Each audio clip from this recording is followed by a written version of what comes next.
موت کی تلخی، قبر کی سختی، حشر کی شرمندگی، جہنم کی گرمی سے ہماری حفاظت فرما، آمین۔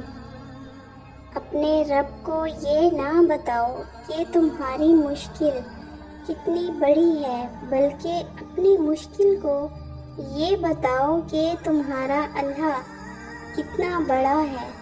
بے شک دنیا بھی بڑی عجیب جگہ ہے۔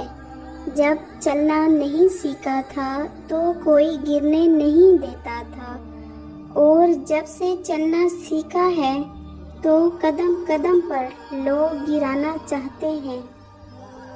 ایک انسان کے دنیا میں آنے کی خبر 9 مہینے پہلے سے ہی ہو جاتی ہے، لیکن جانے کی خبر 9 سیکنڈ پہلے بھی نہیں ہوتی۔ اس لیے زندگی کو غنیمت سمجھیں۔ آپ اپنے اندر اتنی ہمت پیدا کریں کہ کل آپ جن کے لیے مذاق تھے، آج آپ ان کے لیے مثال بن جاؤ۔ ہمارے تعلیم یافتہ ہونے کی کیا حیثیت رہ جاتی ہے جب ہم چلتی گاڑی سے کچرا پھینک دیں جسے آخرکار ایک ان پڑھ نے ہی اٹھانا ہو۔ حساب رکھا کریں۔ آج کل لوگ پوچھ لیتے ہیں تم نے میرے لیے کیا کیا ہے؟ بانو قدسیہ صاحبہ کہتی ہیں اگر کوئی پلٹ آئے تو اس کا ہاتھ تھام لینا چاہیے، اس کی امید نہیں توڑنی چاہیے۔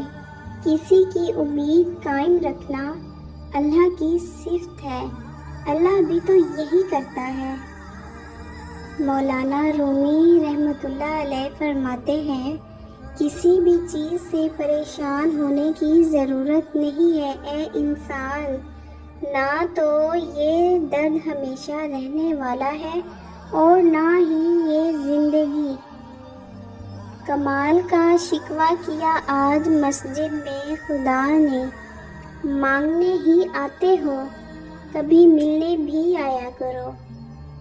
خواہشات کو جنون نہ بنائیں، زندگی میں بہت کچھ ہمارے لیے نہیں ہوتا۔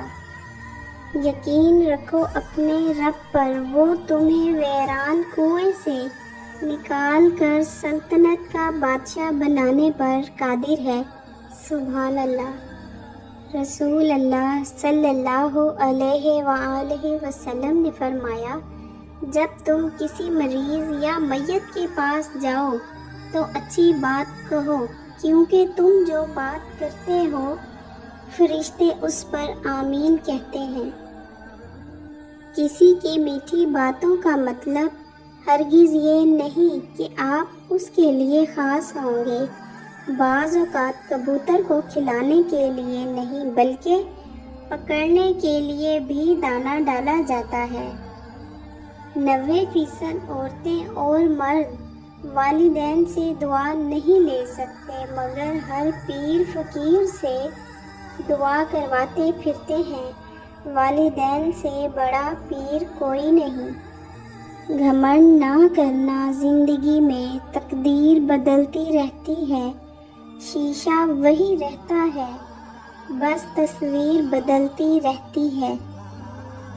تمہیں اپنی دعا کی قبولیت پر پتہ ہے کیسے یقین کرنا چاہیے؟ جیسے ہمیں روزہ رکھ کر یہ یقین ہوتا ہے کہ مغرب کی اذان ضرور ہوگی۔ انسان جب اندر سے ٹوٹ جائے تو کسی بھی ماحول سے خوش نہیں ہوتا، چاہے آس پاس بہت محبت اور احساس کرنے والے لوگ ہی کیوں نہ ہوں۔ کسی کو معاف کر کے اچھا بن جاؤ، مگر دوبارہ اعتبار کر کے بیوقوف نہ بنو۔ حضرت علی رضی اللہ تعالیٰ عنہ نے فرمایا جب بھی تم چاہو کہ تمہاری دعا عرش تک پہنچے اور مستجاب ہو جائے تو پہلے اپنے والدین کے لیے دعا مانگو۔